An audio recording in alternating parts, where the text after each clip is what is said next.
नमस्कार। इतिहास की ऑनलाइन क्लासेज में आप सभी का स्वागत है। हम कुतुबुद्दीन ऐबक के बारे में अध्ययन कर रहे थे और इससे पहले वाले वीडियोज़ के अंदर हमने देखा कि किस तरह से कुतुबुद्दीन ऐबक जो है वो 1206 में गद्दी पर बैठता है। उसके जो समर्थक है उसको गद्दी पर बैठाते हैं। वो मलिक और सिपह सालार की उपाधि धारण करता है। अपने नाम से न कोई सिक्के जारी करवाता है, न अपने नाम से खुतबा पढ़वाता है। यानी वो मलिक और सिपह सालार, वो ये कहता है कि भाई मैं जो मोहम्मद गौरी के समय मेरी जो हैसियत है मैं वही हूँ, इसलिए उसके द्वारा स्थापित जो राजवंश है वो तो गुलाम था एक तरह से ना। मोहम्मद गौरी से एक बार पूछा गया कि आपके कितने पुत्र हैं? उसने कहा कि मेरे सारे गुलाम जो है वो मेरे से पुत्र ही हैं, मैं उनसे उतना ही प्यार करता हूँ जो एक पिता अपने पुत्रों से करता है। तो ये सबसे प्रिय था जो कुतुबुद्दीन ऐबक था, योग्य भी था। तो किस तरह से उसने अपनी सूझबूझ के द्वारा, हमने पहले वाले वीडियोस में देखा कि भाई पढ़ा कि भाई किस तरह से उसने सूझबूझ से अपने राज्य को सुरक्षित किया।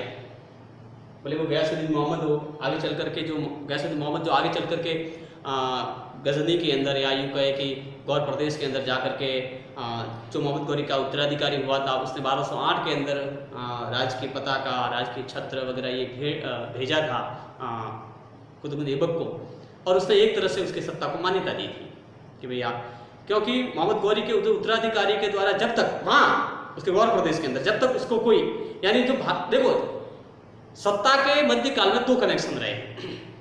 एक तो हमारा आक्रमणकारी कहाँ से आया, वहां से, और एक भारत में स्थापित सत्ता। जैसे मोहम्मद गौरी के देश से जब उसके द्वारा या उसके उत्तराधिकारियों के द्वारा जो उस समय गद्दी पर बैठा है उसके द्वारा जब तक उसको हम कहते हैं कि एक तरह से ऑथेंटिफिकेशन जिसको कहते हैं कि ऑथराइज में कर दे, या यूँ समझिए कि एक तरह से काउंटर साइन उनके राज्याभिषेक संबंधी पूरे दस्तावेज पर, तो जब तक वहाँ से परमिशन नहीं मिले तब तक यहाँ का जो शासक था वो अपने आप को वैध नहीं मान सकता था। ये पूरी थी। तो 1208 के अंदर जो गौरी का उत्तराधिकारी था मोहम्मद गयासुद्दीन मोहम्मद, उसने एक तरह से उसको राज की जो छत्र भेंट कर दिया, राज की पताका भेंट कर दी, और ये कहा कि भाई जो कुतुबुद्दीन ऐबक की जो सत्ता है भारत के अंदर, उसको मैं एक लीगल जो है वो मान्यता प्रदान करता हूँ या कानूनी मान्यता उसको देता हूँ। तो उसके बाद में उसकी भारत के अंदर में प्रसिद्धि बढ़ गई, उसका स्टेटस जो है वो बदल गया। ठीक है, तो हमें पढ़ा कि उसने न सिक्के जारी किए न खुतबा पढ़ा, और किस तरह से अपने विरोधियों का उसने दमन किया। मैं दमन शब्द का जिक्र कर रहा हूँ, लेकिन उसने सूझबूझ के साथ में, क्योंकि उसको मालूम था कि अभी मेरे पास में इतनी सत्ता नहीं है, इतने सैन्य बल नहीं है कि मैं इनसे उलझूं और युद्ध करूं।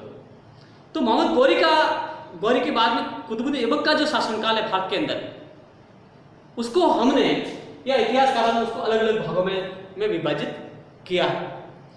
तो जैसे 1206 में वो गद्दी पर बैठता है और 1210 तक वो रहता है, तो 1206 से 1210, लेकिन उससे पहले वाला काल, जैसे कि वो किस तरह से मोहम्मद गौरी के साथ भारत में रहा है, तो मोहम्मद गौरी यहाँ से चला गया, तो विशेष रूप से 1192 से लेकर के 1206 तक का, यानी तराइन के दूसरे युद्ध के बाद से लेकर के 1206 तक का जो काल है वो भारत में उसके सैनिक गतिविधियों का काल माना जाता है। यानी तराइन के युद्ध के साथ या उसके बाद में, और जब तक मोहम्मद गौरी यहाँ से वापस गया, उसकी मृत्यु नहीं हुई, तब तक उसका जो पूरा काल है वो सैनिक गतिविधियों का, एक सैनिक की दृष्टि से, एक सिपह सालार की दृष्टि से, एक मलिक की हैसियत से, एक सैन्य कमांडर की हैसियत से वो भारत में अपनी गतिविधियों का संचालन करता रहा।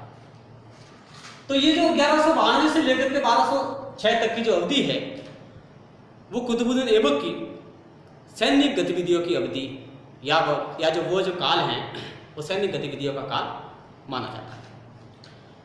उसके बाद में जो 1206 में मोहम्मद गौरी की मृत्यु हो जाती है, तो 1206 से लेकर के 1208 का जो उसका काल है वो राजनयिक कार्यों का काल। देखो, सैन्य गतिविधियों का काल और राजनीतिक गतिविधियों का दोनों अलग अलग होते हैं। अब वो राजनीति कर रहा है, युद्ध नहीं लड़ रहा है, कि उसको मालूम है कि उसके पास में वो बल नहीं है कि वो युद्ध करे। तो ये जो सारी बातें हमने इससे पहले वाले वीडियोस के अंदर पढ़ी कि किस तरह से उसने अपने असंतुष्टों का दमन किया है या असंतुष्टों को संतुष्ट किया है, वो सब राजनीतिक गतिविधियों का काल माना जाता है। आगे आने वाले वीडियोस के अंदर हम इससे आगे वाला जो है वो टॉपिक उसके बारे में चर्चा करेंगे। नमस्कार।